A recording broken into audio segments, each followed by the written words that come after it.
Hello, and welcome to our Determinants Project of COVID-19 in Durham, presented by our group, COVID 18 plus 1. I think our gifts are pretty self-explanatory, so just give you a second to look at them here, and then we'll get into our first determinant. The disease that we decided to focus on is COVID-19, which is a highly infectious respiratory disease that can affect people with various symptoms such as fever, cough and runny nose, headache, and fatigue. COVID-19 is a worldwide pandemic and it has affected many countries, and a lot of people had to go into quarantine, which is a period of social isolation, and this quarantine also had a lot of chain effects on health, and it has affected many countries, but we decided to focus on COVID-19's impact on Durham. The total cases of COVID-19 in Durham are 93,310. The deaths are 366, and then the average daily cases of COVID-19 in Durham are 79. So that's a little bit about the burden of this disease and the location we decided to focus on. Intermediary determinants affecting low-income students consist of housing, social support, and stressful living conditions. This means that low-income children are more likely to experience secondhand smoke, violence at home, and neglect, all environmental factors. Unhealthy family life and violence at home is a hindrance to virtual learning and to a child's mental health, further stratifying their involvement in education. Growing up in an impoverished neighborhood is also associated with low educational attainment and likely lower salaries into adulthood. COVID has increased disparities in learning, further contributing to lower levels of educational attainment. A cycle of low earning equals continued generations of low-income families. The COVID-19 pandemic has increased the severity of these already prevalent determinants in low-income communities. This could mean that low-income students especially continue to have larger differences in educational attainment and opportunity, having negative social impacts on this group of people. Inequality and the related social determinants that impact certain groups are directly related to the adverse health outcomes of vulnerable populations during the pandemic. People in disadvantaged communities are generally more prone to occupational exposure to the virus and tend to have limited access to health care and higher rates of comorbidities. First, racial/ethnic minority populations have a disproportionate burden of underlying comorbidities. This is true for diabetes, cardiovascular disease, morbid obesity, liver disease, and kidney disease. Second, racial and ethnic minorities and poor people in urban settings tend to live in more crowded conditions and are therefore at greater risk for contracting communicable diseases.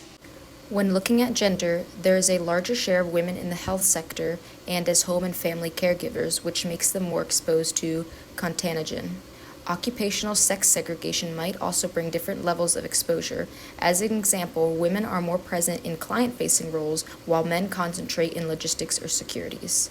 In other cases, women are more likely to be stay-at-home parents or work from home, and because of this, they may not be as exposed to contracting COVID or other communicable illness that might be present when working outside the home. Men and women suffer from different types of diseases at different ages, so there's different possible underlying ailments that can put men and women at different risk levels. So residential segregation is a factor that reinforces societal bias, such as the concept that those living in low-income areas are seen as incapable of improving their health. This can discourage people living in those areas to get help during times of COVID. In terms of Durham, 71% of residents at West Duke are cost-burdened. Those that are housing insecure will work more hours, putting them at more exposure to COVID. They will also have less time to clean, resulting in more chances of the COVID bacteria staying within their homes. Many people also live in apartments such as Swift. Enclosed spaces and high proximity to others increases one's own exposure to COVID more so than in townhomes. However, a positive factor in Durham is that 73% of households in Old West Durham and 9th Street are within walking distance to a pharmacy. They have quick access to COVID tests and can get vaccines.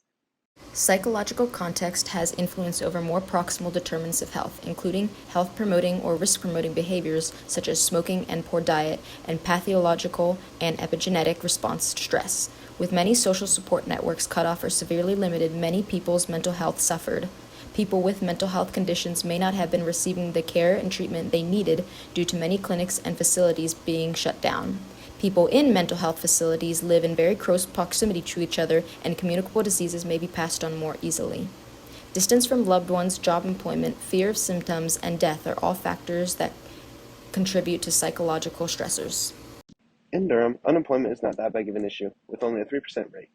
However, The people who are unemployed still experience the downsides of COVID to a greater degree because they have a higher percent chance of being medically uninsured and a higher chance of dying from COVID due to their job status. So throughout this presentation, we've kind of focused on some structural and intermediary determinants that lead to COVID-19 in Durham.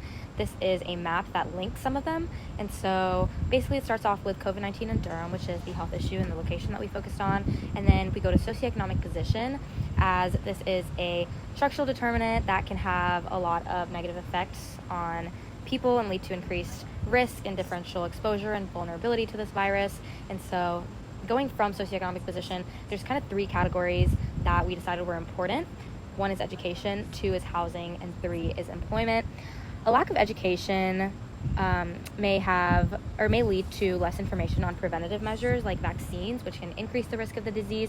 And also, due to just the COVID-19 pandemic in general, the virtual learning and lack of interaction with other people may be a barrier to mental health. And so this leads to more negative just physical health and a higher risk to catch a disease. As for housing, people in a lower socioeconomic position may have lower income, which leads to poor housing quality. And in this poor housing quality, it's often an area where people make close contact with each other, as many poor housing facilities are very crowded, and so people are more likely to become infected. And in these housing facilities, since you're closer to other people, you're more likely to experience things like secondhand smoke, violence, and neglect in the housing environment, which can also lead to a greater risk of COVID-19. And then finally, for employment, a worse socioeconomic position can lead to unemployment, and this can have bad effects on mental and physical health. And no employment means no income or very limited income, and so there's a worse quality of generally food, healthcare, education, housing, and it's kind of a cycle. And so this education, housing, and employment leads back to the health issue of COVID-19, and then due to this illness, it can cause even worse education, worse housing, and worse employment status. And so this creates something called social stratification, which creates larger differences in socioeconomic position. And this social stratification may lead to an even higher risk of COVID-19 in Durham for the underserved or populations that are at a lower socioeconomic position. So it's kind of all a cycle, and it eventually leads back to the reason for a higher risk being due to the socioeconomic position and many other structural and intermediary determinants.